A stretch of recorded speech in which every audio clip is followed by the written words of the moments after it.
Hi hello అందరికీ good morning. నేను మా అమ్మమ్మ వాళ్ళ ఇంటికైతే వచ్చానన్నమాట. మా అమ్మమ్మ వాళ్ళ ఇంటి దగ్గర మార్నింగ్ రొటీన్ అయితే ఎట్లా ఉంటుందో మీకైతే చూపిస్తున్నాను. ఇక్కడైతే చూడండి. ఈ వీడియో అయితే మీకు చూసినాక నచ్చినట్లయితే లైక్ చేయండి, షేర్ చేయండి, సపోర్ట్ చేయండి. మీరు చేసే ఒక్క లైక్ అనేది నాకైతే బాగా సపోర్టివ్గా ఉంటుందన్నమాట. ప్లీజ్ లైక్, షేర్, సబ్స్క్రైబ్ అయితే చేయండి. ఇక్కడైతే నేను ముగ్గేస్తున్నాను చూడండి. ఏదో నాకు వచ్చినట్లయితే వేస్తున్నాను.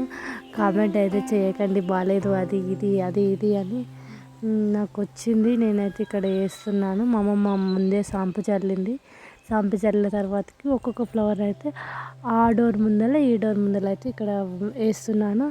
ఇంకా పల్లెటూరులో మాత్రం పల్లెటూరు వాతావరణం ఎంత బాగుంటుందో కదా. తెల్ల వారుతున్నప్పుడే ఇంకా చెట్ల ఆకుల శబ్దాలు, ఇంకా పిట్టల శబ్దాలు, ఇంకా కోళ్ళు అరుస్తుంటాయి.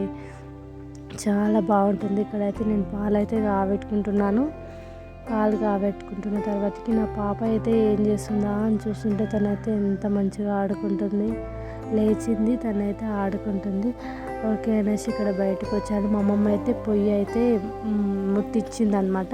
ఇక్కడ సూర్యుడు చూడండి అప్పుడే ఇట్లా ఏమంటారు ఉదయిస్తున్నాడు అనమాట. ఎంత బాగా అనిపిస్తుందో ఈ వీడియో చూస్తుంటే నాకు చాలా బాగా అనిపించింది. అందుకనే క్యాప్చర్ చేసి ఇక్కడైతే క్లిప్ అయితే యాడ్ చేశాను. ఇక్కడ మా అమ్మమ్మ అయితే అది ఏమంటారు గిన్నెకైతే బూడిద అయితే రాస్తుంది. ఎందుకంటే అది పొయ్యి మీద వండుతాం కదా, గిన్నెలు తోమేటప్పుడు ఇబ్బంది అవుతుంది కాబట్టి అట్లా బూడిద అయితే రాస్తుంది. రాసిన తర్వాత ఇక్కడైతే జొన్నంబలు అయితే తయారు చేస్తుంది మా అమ్మమ్మ. ఫస్ట్ అయితే వాటర్ పోసుకుంది, కొన్ని వాటర్ వేసిన తర్వాతకి మనం బియ్యం గంజి వంపుతాం కదా, ఆ గంజి అయితే ఆ వాటర్లో యాడ్ చేసుకుంది. అది మరుగుతున్నంతసేపు మా అమ్మమ్మ జొన్నెలు బియ్యం అయితే నానబెట్టుకొని దంచుతుందన్నమాట. ఇక్కడ ఆ గంజి ఎసరు అయ్యే వరకు ఈ జొన్నలది అయితే దంచుడైతే దంచుతుంది. నేను క్లిప్స్ యాడ్ చేయడం మర్చిపోయాను. మెత్తగా దంచుకొని ఆ ఎసరు అయితే మరిగిన ఎసరులో అయితే జొన్న పిండి క్లిప్స్ యాడ్ చేయడం వేసుకున్న కొంచెం గట్టిగా ఇట్లా అయితే అంబలి అయితే రెడీ అయిపోతుంది. అంబలి సమ్మర్ కదా, అంబలి అయితే స్టార్ట్ అయిపోయింది. సమ్మర్లో తాగాలి. మీరు కూడా ట్రై చేయండి. ఇక్కడైతే నేను బ్రేక్ఫాస్ట్ అయితే రెడీ చేయడానికి ఇక్కడ లెమన్స్ అయితే కట్ చేస్తున్నాను. లెమన్స్ కట్ చేస్తున్నాను.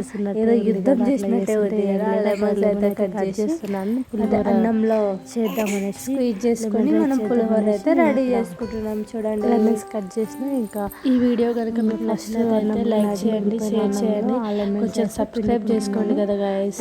మీరు చేసే ఒక్క లైక్ నాకైతే బాగా సపోర్టివ్గా ఉంటుంది కాబట్టి లైక్ చేయండి. ఇంకా ఇక్కడ స్టవ్ ఆన్ చేసుకొని పాలైతే చూసినా పొంగుతున్నాయి. స్టవ్ ఆన్ అయితే చేసుకొని 2 టేబుల్ స్పూన్ల ఆయిల్ అయితే వేసుకోవాలి. చిన్నగా వస్తుంది అందుకని చాలా సేపు పెట్టాల్సి వస్తుంది. అది చిన్నగా వస్తుంది అందుకని అంతసేపు పెట్టామన్నమాట.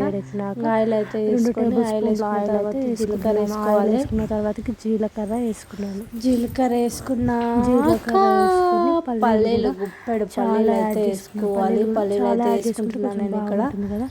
పల్లీలు నాకేం మాట్లాడాలో అర్థమవుతుంది అందుకని ఇది వాయిస్ అనేది ఇది రికార్డ్ అనేది పోతా ఉంది. నేను స్టాప్ చేస్తున్నాను. ఇక్కడైతే పల్లీలు వేసుకున్నాక పల్లీలు వేసుకున్నాక ఎండుమిర్చి వేసుకున్నాక పసుపు వేసుకున్న తర్వాతకి ఇంకా అది కరివేపాకు ఏమంటారు మాడిపోదు కాబట్టి ఇంకా కొంచెం స్టవ్ నుంచి తీసి కరివేపాకు వేసుకొని ఇంకా అన్నంలో అయితే రెడీ అయిపోయి పెట్టుకొని నిమ్మకాయ సాల్ట్ వేసుకొని పెట్టుకున్నాను. అయితే రెడీ అయిపోయింది. ఇక్కడైతే నేను చూడండి పెయింటింగ్స్ అయితే వేసాను వాల్ పైన. పెయింటింగ్స్ అయితే నేనే వేసిన ఫస్ట్ పెన్సిల్స్ వేసి తర్వాత ఇంకా పెయింటింగ్స్ ఉంటాయి కదా వాటర్ కలర్స్ అవైతే వేసిన అనమాట. వాటర్ కలర్స్ తర్వాత ఇంట్లో ఏది బాగుందో కామెంట్ చేసి చెప్పండి. బాయ్. మరొక మంచి వీడియోతో సబ్స్క్రైబ్ చేయండి. బాయ్.